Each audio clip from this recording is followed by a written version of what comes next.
اتنا لمبا اور جو ہے وہ اگر مجھے نہیں پتا کیوں ابھی تک اس ناول پہ کوئی ڈرامہ نہیں بنا ہے جس سے لوگ دیکھ سکتے ہیں، تو میں اس طرح دیکھ کے جو ہے ناول پڑھنے کی جگہ جو ہے میں ڈرامہ دیکھ سکوں، یا ایسا اگر ہے کچھ، اگر مووی کی شکل میں یا ڈرامے کی شکل میں بن گیا ہے اور مجھے نہیں پتا تو پلیز کامنٹس میں لازمی بتائیے گا۔ میرا انٹرسٹ بہت بڑھ گیا ہے اور یہ کافی دلچسپ کہانی ہے جس کو جو ہے وہ لازمی دیکھنا چاہیے، اور یہ صرف ایک سٹوری نہیں، ایک اسپریچول سفر ہے دو اشخاص کے، دو شخصوں کے، تو وہ اسپریچول جو سفر ہے اس کو دیکھ کر جو ہے لازمی اندر کچھ چینجز آتی ہیں، جیسے انہوں نے کہا ہے کہ آخر میں آپ اپنے آپ سے سوال کریں گے کہ آپ شروع کے سالار ہے یا آخر کے سالار ہے، آپ ایمان کے کون سے سٹیج پر کھڑے ہیں۔ تو یہ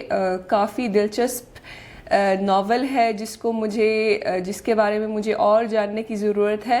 تو آپ نے اگر پڑھا ہے تو کامنٹس میں لازمی بتائیے گا۔ اگر آپ جانتے ہیں کوئی سورس جس کے ذریعے میں اس ناول کو دیکھ سکوں کسی مووی یا کسی ڈرامے کی شکل میں، تو آپ مجھے پلیز ریکمینڈ کیجیے گا اور لنکس مجھے نیچے کامنٹس میں بھیج دیجیے گا۔ آئی ول بی ویری گریٹفل۔